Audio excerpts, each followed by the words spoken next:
My name is Jenna Hudson. Previously, I was known as like Jenna Hawkins, but recently got married and had a baby, which is right over there. I'm gonna show Isaiah real quick.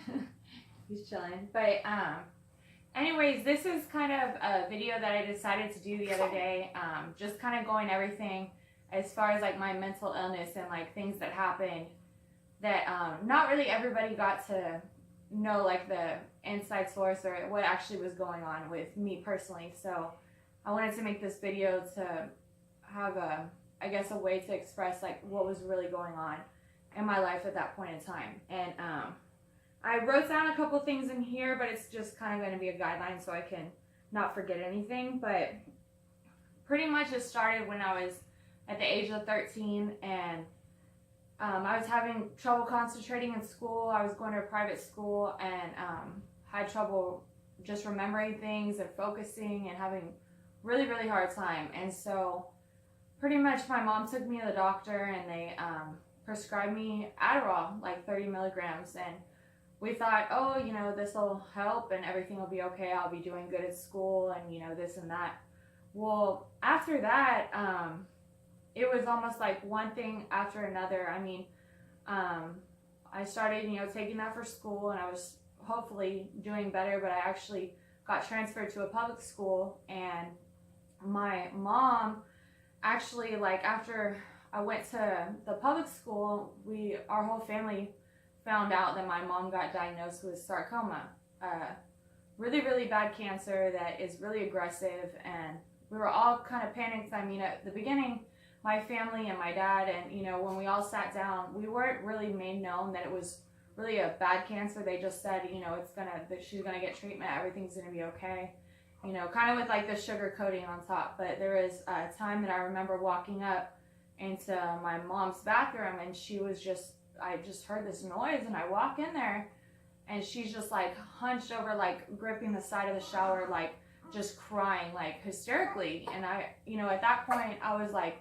thinking, at that point I was thinking like, well, it must be something way worse or something, you know, it didn't really add up why she'd be crying or, you know, that distraught and everything. And so then as things progressed, I mean, there was just a lot of things that happened. She was going to a healing church and we believed she was healed, and she actually went to the doctor and told the doctor she was healed and all her tumors disappeared, you know. So we're all thinking like, yay, you know, my mom's healed and everything's gonna be okay, because she pretty much was the glue that held our family together. But then things kind of started like playing out, spiraling out of control. The cancer came back more aggressive. The tumors, I think, doubled and tripled, you know, quadrupled. It was just insane. And then at this point in my life, I'm, you know, kind of toward that like rebellious stage in life. And I was 13, like going to public school. I mean, went kind of with the wrong route in life and everything, as far as, I mean, the people were, you know, cool and everything. It's the fact that I went toward like, I felt more acceptance toward like the party crowd and the people that like to go get messed up and stuff. And my point of view, I liked being set free almost. And I felt like that was my escape, is always doing a drug or popping a pill or taking a drink. And this is what I kind of wrote down, which I don't know by memory. Let's see. Pretty much with the Adderall and everything, this is really interesting because I didn't really research it until recently and found a lot of this out. I found that the result of mixing isn't good with the Adderall with just plain alcohol. And if you mix the alcohol and the Adderall, it's actually considered like a alcohol cocktail, you know, and it leads to possible psychological issues such as paranoia, anxiety, and severe depression. Physically can cause nausea, vomiting,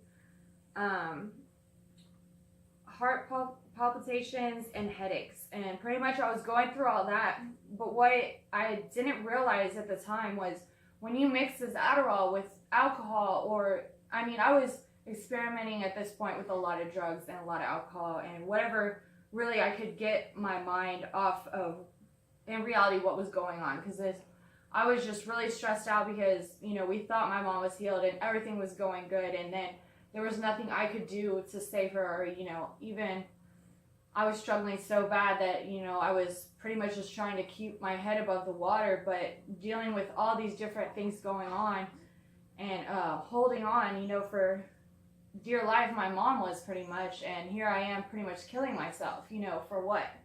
Because I'm sad that she's dying, so I didn't really feel like I wanted to be here, you know, because I really was close with my mom. Like, we had such a strong connection, and I always told my mom everything.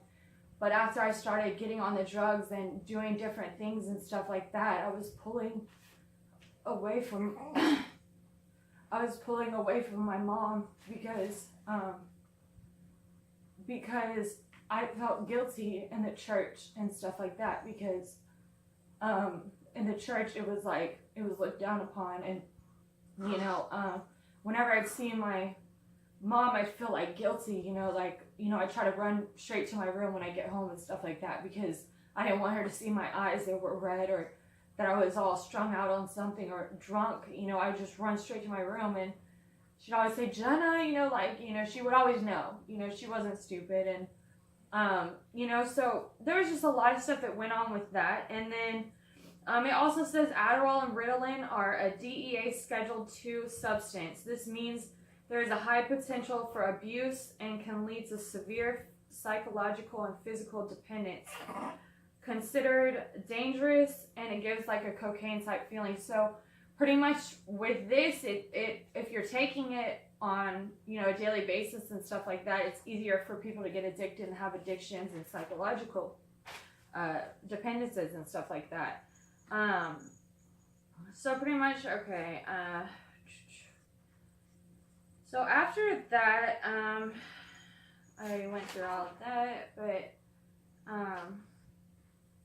well, I'll just try to do it off the top of my head. And so pretty much, like, as things were happening, she started getting really sick, you know, when I was about 17, and I pretty much, she got really sick, and then I moved out, you know, with somebody from school. It was a guy, older guy, and he was from, you know, knew a lot of people from my school and had access to a lot of cocaine and beer and whatever alcohol was there all the time. You know, there was parties all the time. And so my parents actually showed up at the apartment, and they found out where I was staying. And because I moved out when I was 17, I felt like, oh, I can't handle this. You know, I was so stressed out about life when I was only 17, you know. And they ended up coming there, showing up, and my poor mom, like, she, you know, she's sick, you know, and she came all the way out there with my dad, and they said, you know, you need to come home and this and that. So I get all my stuff, and I come back home. I decide to come back home. And then all of a sudden, I get into this huge argument with my dad outside of my pool outside. I was in, like, my bathing suit. Had music blasting, and I was just, you know, I was still coming down, or I'm not sure if I was still messed up or whatever was going on, but I remember I had one cigarette. That was the only cigarette, and my mom would let me only have like 3 cigarettes a day. She realized that it calmed me, you know, somewhat down, and she, even though I wasn't of age, you know, she let me have 3 cigarettes. She would let me have one in the morning and one in the afternoon. Like, she kind of scheduled it out. But then my dad comes down there, and I remember he grabbed it, and he just, like, threw it in the pool, like, right in front of me. And it was my last cigarette, you know, and I was so upset, and so I started going ballistic, like, over a cigarette, you know. And at that point, you know, I was 17, so I thought it was like, you know, it was really hard to get cigarettes. So pretty much I blew my top, you know, I blew my cool, and me and my dad are outside just yelling. And then, you know, I guess at this point, I don't know if I start swinging or what starts happening, you know, but pretty much all I know is my mom's in the kitchen, and me and my dad are just yelling, like, we come inside. And then all of a sudden, my brother, I remember, runs downstairs, and then I just remember, like, me swinging, like, there's just been a lot of commotion. And then I just remember getting pinned straight on the tile, you know. And I'm sitting there, and I'm, like, my head, and then my mom is literally, like, I remember this, like, it was so horrifying because I remember my mom had her pee bag and she was like swinging, like she was trying to stop stop the problems, trying to make the peace and everything. And you know, just the look on her face, she was like, you know, scared for my life, you know, scared for the whole situation. She was so, you know, it was really selfish of me to do, you know. And then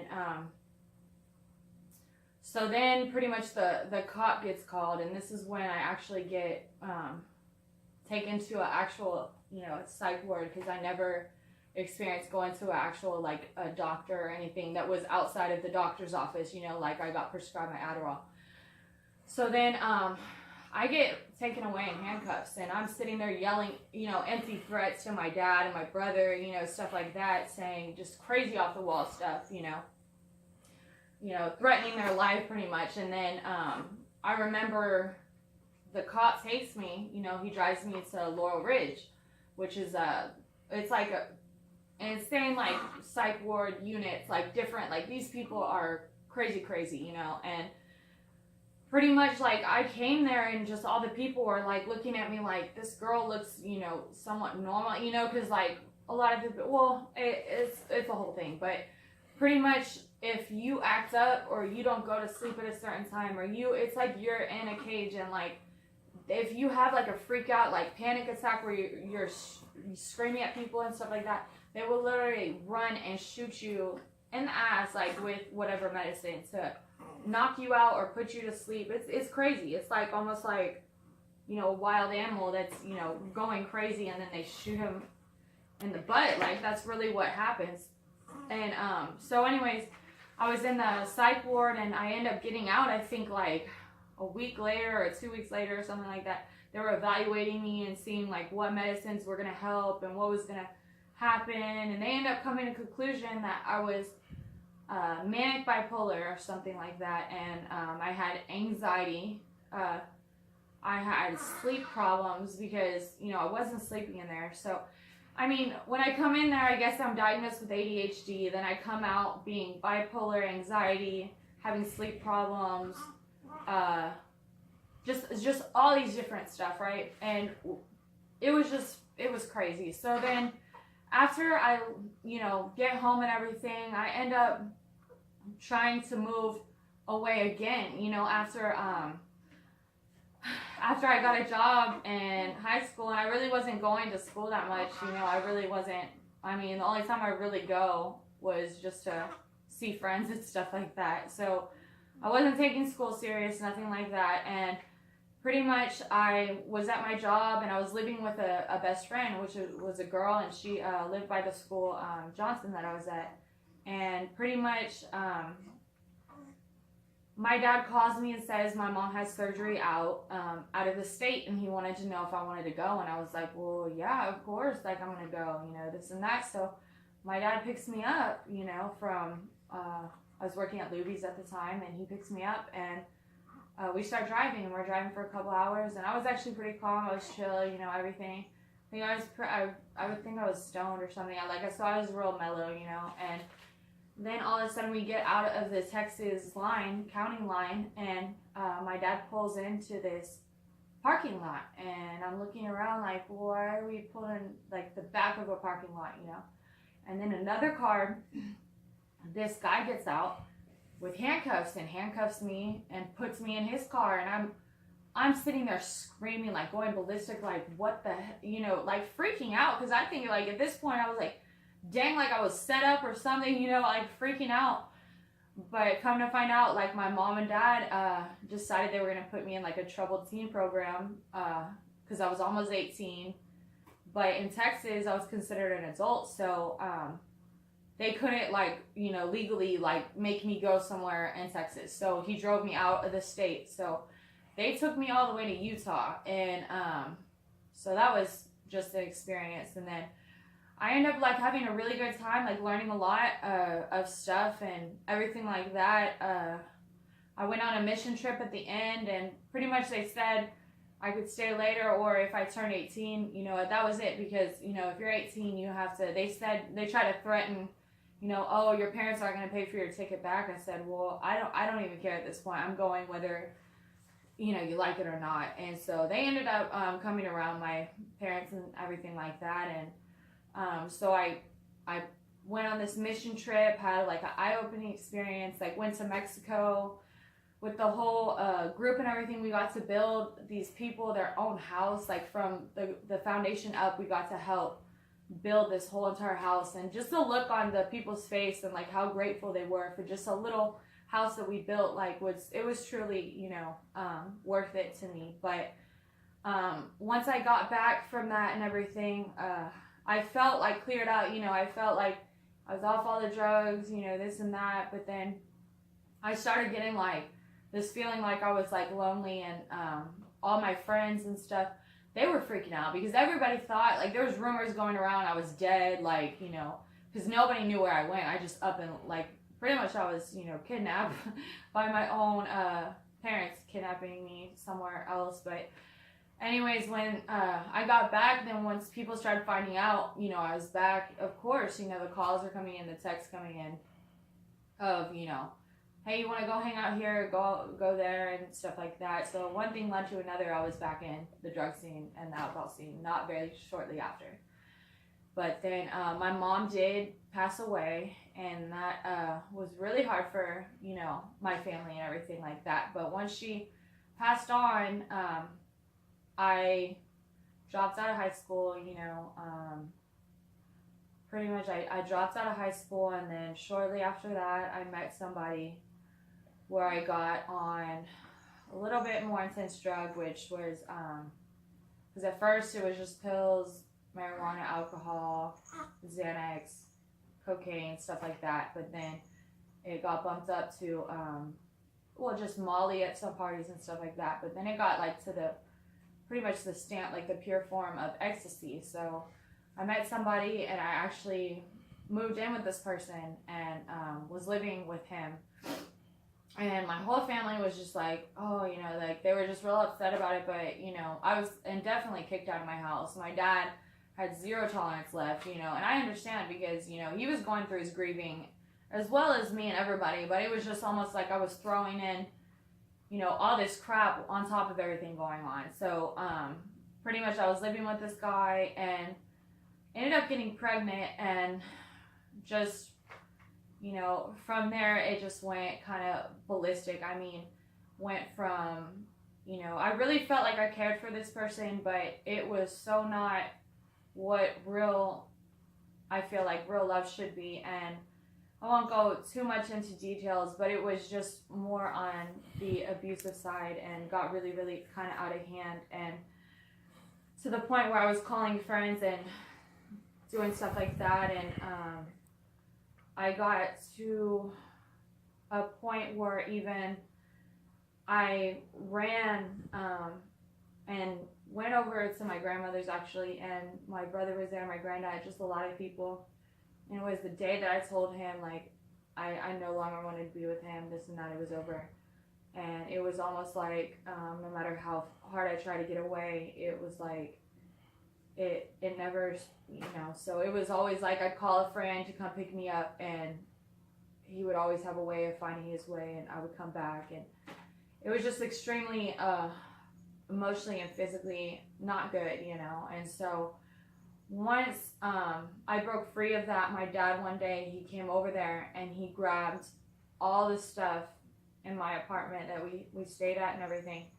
And he, because I told him, you know, everything that happened. And once I grabbed all my stuff and realized, you know, it's over, I remember I left the sonogram pictures because I got pregnant, and I left them on in the apartment, and I wrote on there, this is the last time you're going to see your baby, which was kind of mean. But after that kind of whole process, I ended up going into a hospital, you know, a psych ward, because I felt like, well, I got into another altercation with my family, and I think it wasn't really like a fight, but like I was talking, like I felt like I was really to a point like spiritually connected with God. I felt like I was really close, like reading the Bible a lot. I kind of got like hyper religious, and just a lot of stuff were happening, you know. And when I was talking to my brother and my dad and my sister, I started seeing like weird stuff, and I'm not sure if it was the fact that I was coming off all the drugs because I was pregnant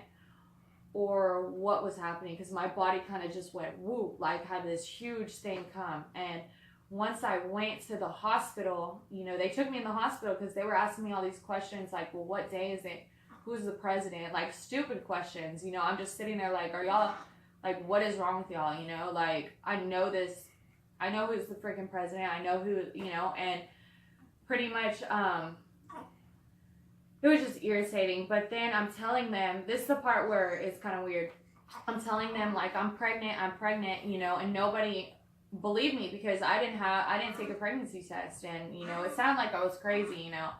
And I said, I'm having a daughter, her name's going to be Nevaeh, and it's actually heaven spelled backwards, you know. And I was telling him all this stuff, you know, and I guess they kept shooting me, like, they would come in the room, and I will never forget, I was strapped from my legs and on my arms, and I started, like, I was just really, like, I was just singing, like, the song that my mom actually went to heaven to, which was a Carrie Joe song, and it was called the Revelation song, and I kept singing it over and over to calm myself down and calm the baby down, you know, that I felt was in my stomach. And so, they just come, I remember they came in the room, and I'm looking at the clock, and I'm like, you know, it was almost surreal, like, it almost felt like a movie, because, and I just remember my dad walking by, and me yelling stuff, and then, you know, all of a sudden, they come in, and it was almost like time after time, you know, and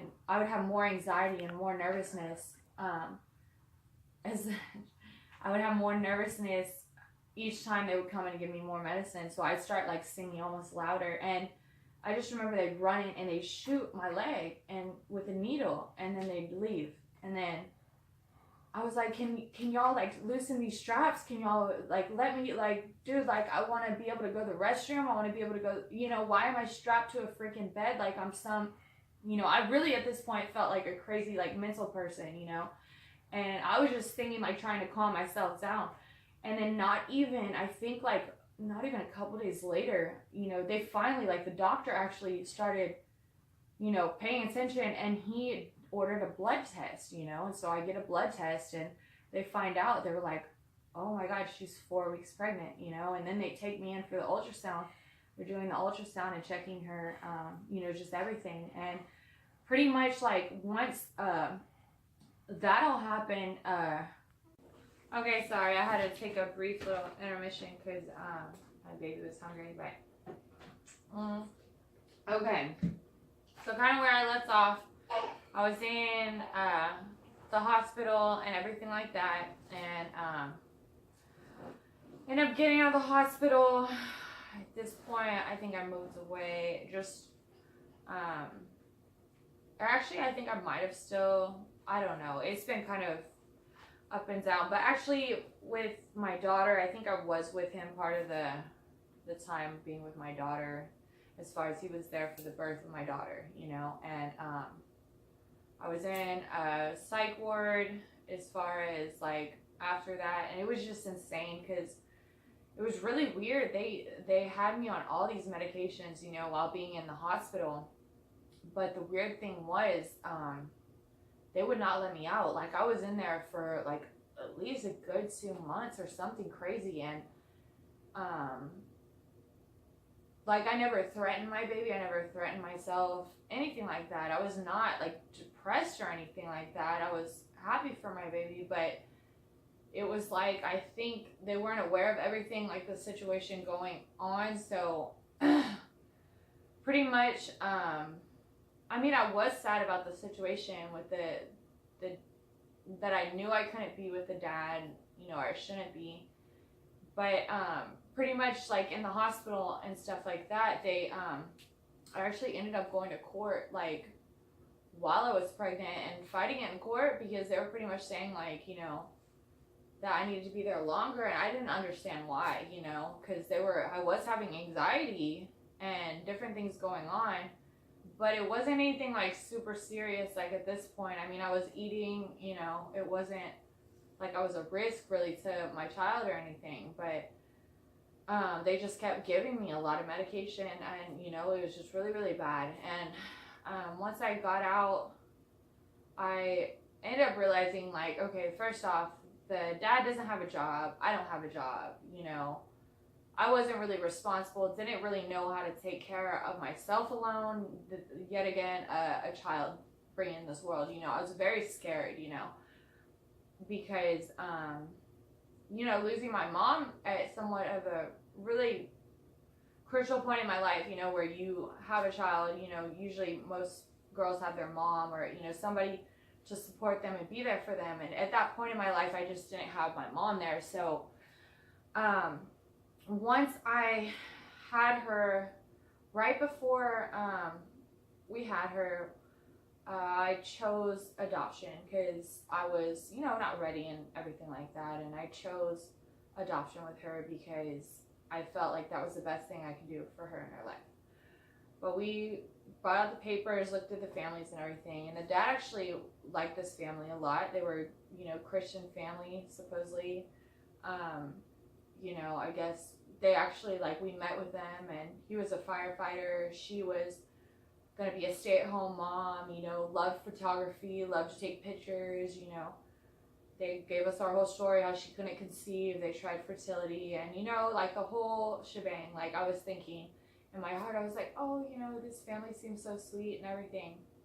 But when I actually went to go have the baby, it was crazy because, like, you know, I was in the hospital, like, went into labor and stuff like that, and I guess they showed up, and, like, they didn't even bring a card or a flower, or, you know what I mean? Like, I'm not saying that, like, that's about adoption or anything. It was, like, at this point, I was, like, thinking in my head, I was like, well, should I, you know, go with this family? You know, it was just really, really uncomfortable feeling for me, because I didn't feel like, and even, like, the second day of me being in the hospital, like, or actually the first day, right after, they were, like, knocking on the door asking if they could come see the baby, and that was the only 2 days I had with my firstborn, you know, child. And I was like, you know, what the heck, you know? And but anyways, I signed for open adoption with this couple, right? And pretty much they signed on with the adoption agency and everything, and I ended up getting one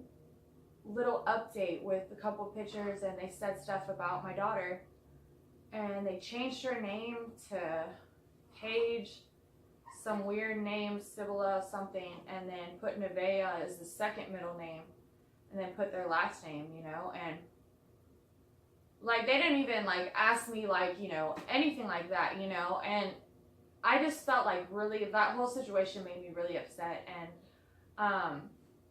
then, like, kind of, like, after they sent me one update, then we had an agreement wrote down, you know, in the papers that I was going to for sure see her on her first birthday.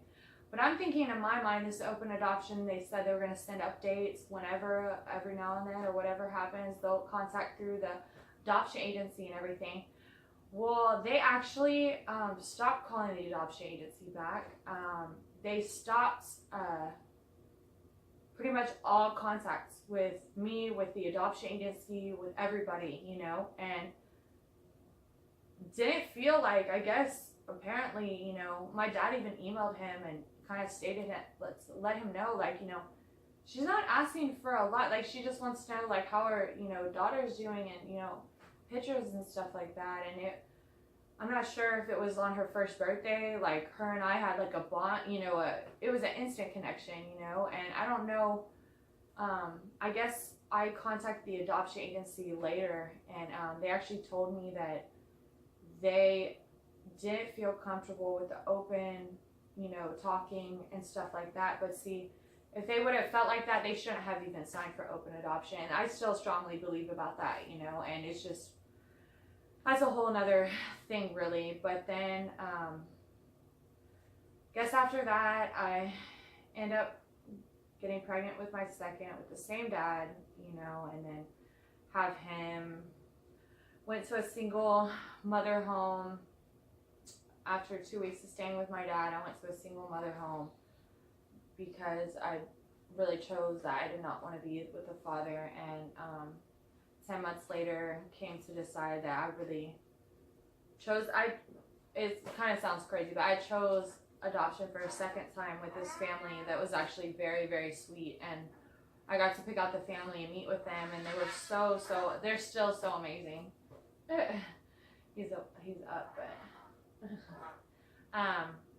but yeah, with the second family, like, I no doubt in my mind that had to be like a real legit, like, God decision thing that happened, as God came into play, because I still get pictures whenever they send me randomly. I'll get pictures randomly, or they'll call me randomly, or I'll call them on the holidays, and it's back and forth, and I see him a couple of times a year, or whatever the deal may be. It's such a good relationship. I'm so thankful and love them to death. But my son is doing really well. My daughter, as far as I know, she should be doing well. She's 7 years old right now, and my son is 5. So, they, that's where that is. And, so I guess after all of that, that was kind of a long drawn, emotional 4-year up and down, kind of just craziness in my life. And then as things started to happen in my life, I guess it was kind of like a way of, like, just trying to figure out my purpose in life and stuff. And I met a really, really good friend that I'm still good friends with to this day, that he actually introduced me to a drug called Didnt. And that's where I kind of wanted to get on and let y'all know about this drug. It's, I'm not really, I wish he could, explain it, because he explains it way better. But as far as this drug, it's, I guess he put it like on top of like something to smoke, and I smoked it, and it's pretty much like a close encounter with God. It's almost like a reset button.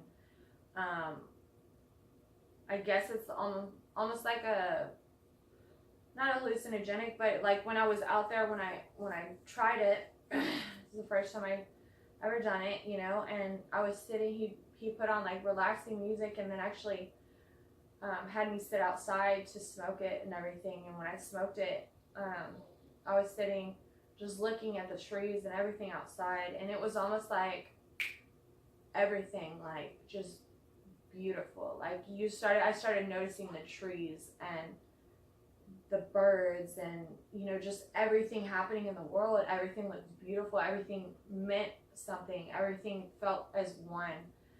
And when it started to, I started to come back, it was like, I guess it helps you reach other dimensions and stuff. And it was just such an amazing experience, and life alternating, because he saw what I was going through in my life with all the pills, and it's almost like a form of control if you think about it. Like when you get pills from the hospital or different doctors and government, whatever they decide to give you, it's almost like a form of control, controlling, you, like, you ain't going to bed, well, you take this pill and your ass is asleep, or you're having this side effect. Because if you think about it, you take one medicine, and if you see commercials on TV and stuff, you take one medicine, there's like so many side effects. So it's like, I feel like, really honestly, truly, I feel